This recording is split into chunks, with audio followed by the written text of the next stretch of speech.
तो मैं नीतीश और आप देख रहे हैं एनके टीच। तो आज की इस वीडियो में फाइनली मैं आप लोगों को बताऊंगा मैथ का मोस्ट इंपॉर्टेंट ऑब्जेक्टिव क्वेश्चन जो आपके एग्जाम में कल 14 फरवरी का जो इनका भी एग्जाम है, कल एग्जाम है ना जी। तो सब यही प्रश्न छपने वाला है। तो शुरू से लेकर अंत तक अगर आप वीडियो को देख लेते हैं ना, टोटल वायरल प्रश्न है, तो जाकर आप पूरा छाप सकते हैं आसानी से। देखेंगे एक एक प्रश्न आप लोग याद करने की कोशिश कीजिए, समझने की कोशिश कीजिएगा। और अगर उससे रिलेटेड थोड़ा सा भी चेंजिंग अंक रहता है तो पूरा आप लोग बना देंगे जी। ठीक है, तो शुरू से लेकर अंत तक वीडियो को देखिएगा। कल के एग्जाम में सेम टू सेम छापने वाला है यही। ठीक है जी। देखिए फर्स्ट प्रश्न है कि यदि एक्स तथा वाई अभाज्य संख्या है तो एक्स क्यू वाई स्क्वायर और एक्स स्क्वायर वाई स्क्वायर का मौसम होगा। तो मौसम इसका जो होगा ना जी, तो एक्स स्क्वायर वाई स्क्वायर हो जाएगा जी। एकदम याद रखिएगा, राइट आंसर जो होगा बिल्कुल सी हो जाएगा। ठीक है, अब देखेंगे यहाँ पे 2 नंबर की यदि P और 18 का लॉसम 36 है तथा P और 18 का मौसम 2 है तो P बराबर क्या हो जाएगा जी। तो P बराबर जानते हैं क्या होगा, यहाँ पे 4 हो जाएगा जी, क्योंकि P और 18 का लॉसम 36 दे दिया है जी, 36। ठीक है, और P और 18 का मौसम 2 है, तो लौसम मौसम निकाल देना है तो 4 आपका मिल जाएगा जिसका राइट आंसर। ठीक है जी, 2 का राइट आंसर बिल्कुल हमारा बी हो जाएगा। चलिए 3 नंबर प्रश्न यहाँ पे देखेंगे क्या कर रहा है कि निम्नलिखित में असत्य कथन पहचानना है। तो यहाँ पे देख लीजिए कि इसमें से असत्य कथन कौन है, आप लोग बता दीजिए आप ही लोग। तो देखिए इसमें से कहीं भी देखिए यही प्रश्न रहता है, और देखिए इसमें से असत्य कथन यही है कि सभी परमेय संख्या को अवैध पर अपरमेय संख्या प्राप्त होती है, ये असत्य कथन है जी। ठीक है, चलिए यही ना प्रश्न था कि निम्नलिखित में से असत्य कथन कौन है, तो यही है जी कि सभी पर किधर गया, हाँ, ये कि सभी परमेय संख्याओं का अवैधकरण अपरमेय संख्या प्राप्त होता है। ठीक है, चलिए 4 नंबर प्रश्न को ध्यान से आप लोग देखेंगे कि यदि n एक प्राकृतिक संख्या है तब रूट n है। तो देखिए n एक प्राकृतिक संख्या ना, तब रूट n जानते हैं क्या है जी, एकदम याद कर लीजिए। कभी प्राकृतिक संख्या और कभी अपरमेय संख्या, राइट आंसर बिल्कुल जो मिलेगा इसका डी मिलेगा जी। ठीक है, चलिए 5 को देखिएगा कि निम्नलिखित में से कौन बहुपद है। इसमें से आपको बहुपद पहचाना है, तो बहुपद तो आप लोग पढ़े होंगे, आप लोग बिल्कुल आसानी से पहचान दीजिएगा ना जी। अगर मान लीजिए यहाँ पे ऑप्शन चेंजिंग करें तो आराम से आप लोग बना दीजिएगा जी। तो देखिए निम्नलिखित में से कौन बहुपद है जी इसमें से। तो देखिए तो इसमें बहुपद तो ई तो बिल्कुल नहीं है जी, ई भी बहुपद नहीं, ये भी नहीं है, ये भी नहीं है। हाई देखिए राइट आंसर डी होगा। डी जो हमारा बहुपद है, बहुपद के रूप में भी है, डी बहुपद है हमारा। ठीक है, चलिए अगला प्रश्न हमारा 6 नंबर देखिए क्या कह रहा है। द्विघात बहुपद एक्स स्क्वायर माइनस 2 के शून्यक है। तो द्विघात बहुपद एक्स स्क्वायर माइनस 2 के शून्यक क्या हो जाएंगे जी दोस्तों, आपको बताना है। तो देखिए इसका देखिए हम चलिए यहाँ पे निकालते हैं क्या दिया गया, ये एक्स स्क्वायर माइनस 2 है ना, तो एक्स स्क्वायर बराबर क्या हो जाएगा जी, 2 होगा। तो एक एक्स बराबर रूट में 2 हो जाएगा, प्लस के रूट में 2। ठीक है, और एक एक्स बराबर माइनस में रूट 2 हो जाएगा, माइनस में रूट 2। ठीक है, हाँ, एक एक्स बराबर प्लस में रूट 2 होगा, एक माइनस में रूट 2 होगा। ठीक है जी, यही ना जी कि एक्स स्क्वायर माइनस 2, तो बराबर में जीरो लगा देंगे तो एक्स स्क्वायर बराबर 2 हो जाएगा। तो एक्स बराबर रूट में प्लस के 2, एगो हो जाएगा जी रूट में माइनस के 2, यही ना होगा। तो ऑप्शन देखिए तो बी में है, माइनस रूट अंडर 2 कमा रूट 2 प्लस में। ठीक है जी, राइट आंसर बिल्कुल इसका बी हो जाएगा, याद रखिएगा। ठीक है, मान लीजिए यहाँ पे ऑप्शन अगर यहाँ पे क्वेश्चन चेंज कर दे तो आप लोग बना लीजिएगा, उम्मीदें बना लीजिएगा आप लोग। ठीक है, हाई लीजिए 7 क्या कह रहा है कि 2x स्क्वायर माइनस 3x का एक शून्यक है। तो 2x स्क्वायर माइनस 3x का एक शून्यक, ठीक है जी, बताना है इसमें से। तो इसका शून्य किसमें से पूछ रहा है, तो शून्य किसमें से आप लोग निकाल दीजिए इसका शून्य। तो देखिए -1 आएगा जी, शून्य निकाल कर आप लोग देख लीजिएगा। चलिए अब 8 नंबर प्रश्न करा है कि 2 चर एक्स वाई में रैखिक समीकरण X plus B Y plus C बराबर 0 के वास्तविक संख्याओं के समूचे में कितने हल होंगे। तो इसमें जो हल होंगे ना, तो देख लीजिए एक्स वाई में कह रहा ना कि रेखिक समीकरण इतना, यानी X plus B Y plus C, तो सेम टू सेम यह प्रश्न छापने वाला है। ये बार बार थोड़ा सा भी चेंजिंग नहीं करता है जी। तो इसमें हो जाए कोई हल इसका नहीं होता जी, कोई हल इसका बिल्कुल हल नहीं होगा इसका। ठीक है 9 नंबर क्या कह रहा है, देखिए एक रेखिक समीकरण का घात होगा। तो देखिए एक रेखिक समीकरण का जो घात होता है ना, तो छोटा बच्चा भी जानता है कि एक होता है। एक रेखिक समीकरण का घात क्या होता है जी, एक होता है। राइट आंसर इसका बिल्कुल सी हो जाएगा। ठीक है, 10 को देखेंगे, ये गुण समीकरणों 2x प्लस वाई बराबर 6, 4x प्लस 2y बराबर 4 का क्या हल होगा जी। कोई हल नहीं होगा, 2 हल होगा, द्वितीय हल होगा, क्या हल होगा इसमें से आपको बताना है। 10 का राइट आंसर क्या होगा। तो देखिए दो इसका देखिए समीकरण ये दिया गया है ना, तो इसका हम हल किए थे, इसका कोई हल नहीं मिलेगा जी। इसका आप लोग हल कर लीजिएगा, इसका कोई हल करने पर ना A1/A2 बराबर देखिए इस पे ये वाला फार्मूला आप लोग नहीं पढ़े हैं। एक होता है A1/A2 बराबर नॉट B1/B2 और दूसरा होता है जी कि A1/A2 बराबर B1/B2 बराबर C1/C2 और एक होता है कि A1/A2 बराबर B1/B2 बराबर नॉट C1/, ये तीनों फार्मूला पे किसी पे सेट करेंगे हमारा मान निकल जाएगा जी। ठीक है, तो दोस्तों यहाँ पे 10 का राइट आंसर जो होगा इसका कोई हल नहीं मिलेगा जी। ठीक है, आप लोग बना लीजिएगा एक बार। है 11 को देखिए, निम्नलिखित में से कौन सा द्विघात समीकरण है। तो इसमें से द्विघात समीकरण फर्स्ट वाला तो नहीं है जी, सेकेंड वाला भी द्विघात समीकरण देखिए नहीं है। हाँ लीजिए, थर्ड वाला द्विघात समीकरण है। राइट आंसर बिल्कुल इसका हमारा जो होगा सी हो जाएगा जी। ठीक है, सी इसका राइट आंसर हो जाएगा जी। चलिए अभी 12 को देखेंगे। 12 क्या कह रहा है, समीकरण 7x² माइनस 12x प्लस यानी 7x² माइनस 12x प्लस 18 का 18 बराबर 0 के 1 मिनट 18 बराबर 0 के मूलों को योग एवं मूलों के गुणनफल का अनुपात होगा। तो क्या होगा जी दोस्तों, तो ये हो जाएगा जी 2:3 होगा जी। हम निकाले थे, आप लोग निकाल लीजिएगा। 2:3 इसका आता है, 2:3। ठीक है, चलिए हाई 13 को पढ़िए क्या कह रहा है कि के किस मान के लिए समीकरण x² प्लस 4x प्लस 1 बराबर 0 के मूल वास्तविक होंगे। वास्तविक तथा असमान पूछ रहा है। ठीक है, तो किसके लिए होंगे जी, तो इसमें हो जाएंगे जी k <4 के लिए। राइट आंसर जो मिलेगा बिल्कुल ए मिलेगा जी दोस्तों। ठीक है, यहाँ पे 14 नंबर प्रश्न को पढ़ेंगे क्या कह रहा है कि AP 3,13,13 डॉट डॉट का सार्वंतर क्या होगा। तो सार्वंतर आप लोग को बता चुके हैं ना जी, सार्वंतर यानी डी का मान निकालने को बोला था। डी बराबर B² माइनस 4AC, तो बी का मान यहाँ पे दे दिया है 13, तो 13 का स्क्वायर माइनस 4 गुणे यहाँ पे देखिए, तो देखिए ए का मान 3 दिया है तो 3 गुणे सी का मान यहाँ पे देखिए तो क्या है 23 है, तो 23 लिख देंगे। यहाँ पे क्या जी 13 का स्क्वायर, तो 13 का स्क्वायर कर देंगे तो 169 माइनस 4 गुणे 3 गुणे 23। फिर से यहाँ पे कैलकुलेशन कर देंगे तो हमारा जो मान मिलेगा दोस्तों वो मिलेगा हमारा 10 मिल जाएगा। आप लोग कैलकुलेशन कर लीजिएगा, यहाँ पे स्पेस कम है। ठीक है, 10 मिलेगा जी इसका मान। ठीक है दोस्तों, चलिए 15 नंबर आप लोग इसी पे अगर मान लीजिए यहाँ पे थोड़ा सा चेंजिंग कर देता है, यहाँ पे थोड़ा सा अंक को चेंजिंग कर देता है, आप लोगों से बन जाएगा इसी फार्मूला पर।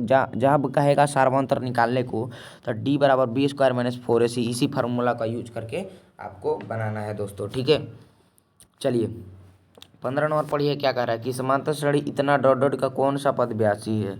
तो इस फार्मूला पर बैठे एन बराबर A plus N minus 1 into D. जब भी कहे कि ये मान लीजिए अंक दे दे और बोल दे कि इसका पद इतना है, कुछ भी दे दे यहाँ पे, तब इसी फार्मूला को आपको यूज करना है। ध्यान रखिएगा, एन बराबर A plus N minus 1 into D, तब जाके हमारा आंसर राइट मिलेगा दोस्तों। ठीक है, तो यहाँ पे ये पूछ दिया ना कि इसका डॉट डॉट का कौन सा पद मतलब 82 है जी। तो इसका जो पद मिलेगा ना दोस्तों 15वां पद तो होगा नहीं, बिल्कुल गलत है। यहाँ पे इसका पद मिल जाएगा 20वां भी नहीं होगा, 21वां मिलेगा जी। ये बुक में भी दिए गए 21वां मिलेगा। जो राइट आंसर यहाँ पे होगा दोस्तों ना वो हो जाएगा बिल्कुल सी हो जाएगा जी, सी। ठीक है, चलिए दोस्तों 16 नंबर प्रश्न को पढ़िए क्या कह रहा है कि 0 समांतर श्रेणी 2,7,12 डॉट डॉट का 11वां पद है। तो इसका जो 11वां पद है दोस्तों आप लोग निकालिएगा, सॉरी 10वां पद पूछ रहा है ना, तो निकाल देते हैं। यहाँ पे देख लीजिए E10 बराबर E प्लस 9D। ठीक है, जब कहेगा जितना पद निकालने के लिए उसमें से एक घटा देते हैं। ठीक है दोस्तों, तो E का मान यहाँ पे दे दिया है 2, ये देख सकते हैं 2 प्लस 9 गुणे और D का मान दूसरी पद माइनस पहली पद यानी 7 में से 2 गया 5। ठीक है, 2 प्लस 9 5 45 45 और 2 क्या हो जाएगा दोस्तों, तो 45 2 होता है हमारा 47। देखिए आपके सामने हमने प्रूफ कर दिया। ठीक है, इस प्रश्न काफ़ी इजी है जी। तो यहाँ पे हमारा जो 47 देखिए ऑप्शन में है, सी में ऑप्शन में है। देखिए राइट आंसर जो होगा बिल्कुल सी हो जाएगा। ठीक है, ये एकदम छापने वाला है जी, एकदम याद कर लीजिए और समझ लीजिए। यहाँ पे वीडियो को शुरू से लेकर अंत तक जरूर आप लोग देखिएगा। 17 नंबर को पढ़िए कि 0 और 50 के बीच विषम संख्याओं की संख्या। तो 0 और 50 के बीच विषम संख्या की जो संख्या वो है 25। याद रखिएगा, गिन लीजिए ऐसे 1 1 1 3 5 7 9 11 ये सब गिन लीजिए जहाँ तक जा रहा है। ठीक है, 50 तक जाना है जी हमको, क्योंकि कह रहा है कि 0 और 50 के बीच विषम संख्या, तो विषम संख्या गिन लीजिए। विषम संख्या की किसको कहते हैं? 1 3 5 7 9, इसे सबको ना कहते हैं जी, डॉट डॉट। तो इसमें इसमें पूछ रहा है कि 0 और 50 के बीच विषम संख्या जो है ना 25 को है जी। ठीक है, याद रखिएगा। 17 का राइट आंसर जो मिलेगा बिल्कुल बी। चलिए 18 पढ़ते हैं कि यदि दो समरूप त्रिभुज की संगत भुजाएं 3 अनुपात 4 का अनुपात है तो उनकी परिमापों की अनुपात।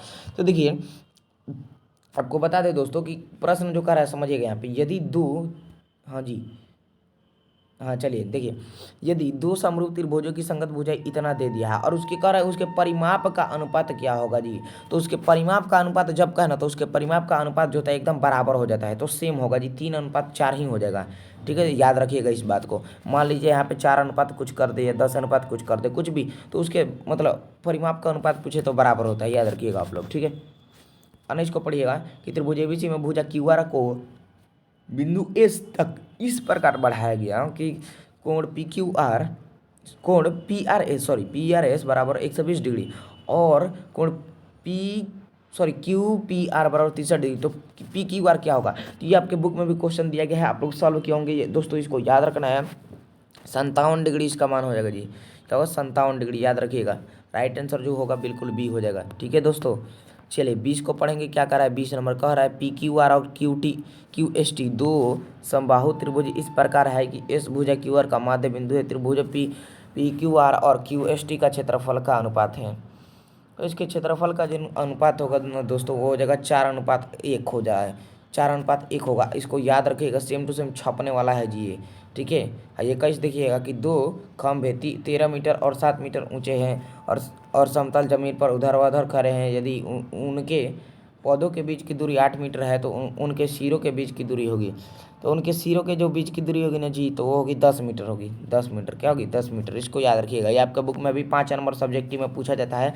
आप लोग इसको सॉल्व किए होंगे। 10 मीटर इसका राइट आंसर मिलता है। ठीक है, क्या कह रहा है? 22 नंबर देखेंगे यहाँ पे, कह रहा किस त्रिभुज एबीसी में कोण ए बराबर 90 डिग्री, बीसी बराबर 13 सेंटीमीटर, ए बराबर 12 सेंटीमीटर। तो एसी का मान पूछ रहा है, काफ़ी ज़्यादा इजी है। देख लीजिए, एक यहाँ पे हम त्रिभुज बनाते हैं दोस्तों। ठीक है, 1 मिनट दोस्तों। कह रहा है किसी त्रिभुज एबीसी में, 1 मिनट दोस्तों, ये हमने त्रिभुज एक बना दिया। ठीक है जी, और इसमें कह रहा है कि त्रिभुज ए बी सी में कोण ए बराबर, तो यहाँ पे कोण ए यहाँ पे बी होगा, क्योंकि ये कह रहा है कोण ए बराबर 90 डिग्री। ये कोण ए बराबर 90 डिग्री दोस्तों दे दिया है, और ये जो बी सी का मान दिया है, ये बी सी का मान ये दिया है 13 सेंटीमीटर दे दिया है।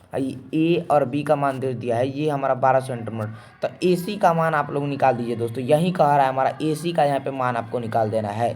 तो त्रिभुज के तीनों कोणों का योग क्या होता है जी? 180 डिग्री होता है, 180 डिग्री होता है। तो इस फार्मूला पर हम लोग बैठाएंगे। देखिए, त्रिभुज का ऊंचाई क्या होता है? त्रिभुज का क्षेत्रफल क्या होता है? 1/2 आधार गुणा ऊंचाई। इस फार्मूला पर बैठा देंगे। आधार गुणा ऊंचाई होता है ना जी दोस्तों।